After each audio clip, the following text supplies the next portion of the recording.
Hai, jumpa lagi. Ini di Tarakan ada idol, tapi bukan idol.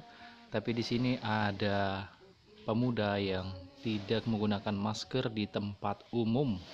Akhirnya menyanyikan lagu Indonesia Raya di depan Pak Satpol PP. Kita dengarkan suaranya seperti apa, apakah lulus idol atau tidak. Mana jiwanya bangunlah barengnya untuk Indonesia Raya. Indonesia Raya merdeka merdeka tanahku. Ya, saya bilang selalu, apakah mau tinggal di rumah atau mau tinggal kenangan, itu aja.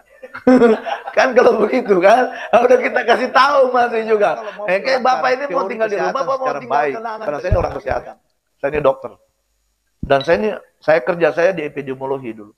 Sebenarnya gampang sebenarnya mengatasi masalah ini kalau kita semua betul-betul serius sebenarnya.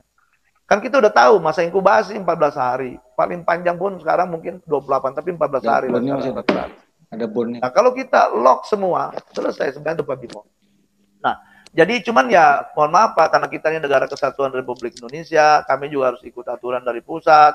Begitu dia bilang buka, buka, buka. Nanti kita paksa kita cari lagi.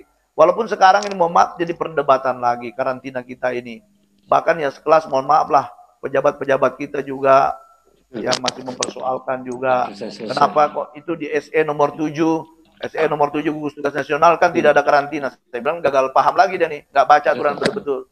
Sebenarnya aturan protokol untuk karantina itu kan bukan di apa namanya, tidak ada di dalam SE nomor 7. SE nomor 7 dari gugus tugas nasional itu hanya mengatur persyaratan orang yang mau naik moda transportasi. Apakah itu transportasi udara, laut, atau darat, ataupun penyeberangan. Dia tidak mengatur pasca dia turun dari transportasi. Setelah dia keluar dari pesawat, setelah keluar dari kapal, itu tanggung jawab masing-masing daerah. Mau diapain ini orang. Nah, tapi kalau kita sepakat semua, seperti Pak Bimo tadi bilang, kita mau herd immunity, boleh juga. Jadi jangan kalau mau ketat, ketat sekalian. Kalau mau longgar, longgar sekalian. Jadi itu ya tinggal kita tadi seperti Pak Dandim juga bilang, ya kita akan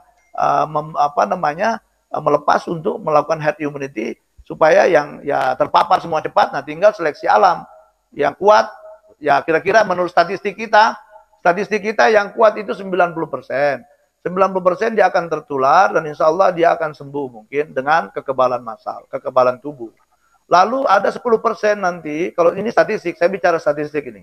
Ada 10% nanti itu yang akan sakit, ya, dan perlu perawatan di rumah sakit.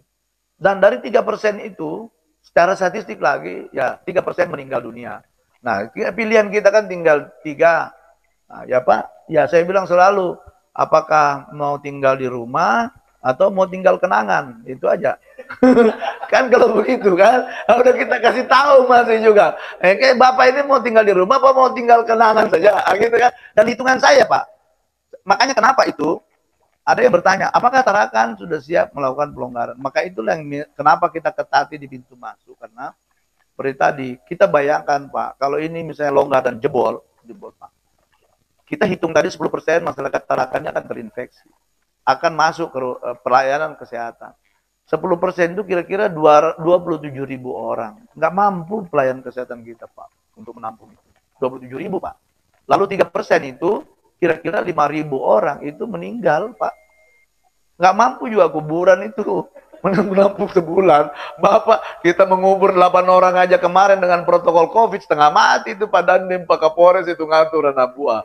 Pak Bu itu nggak gampang juga, yang mengubur aja setengah mati, apalagi yang dikubur. Nah, itu tadi.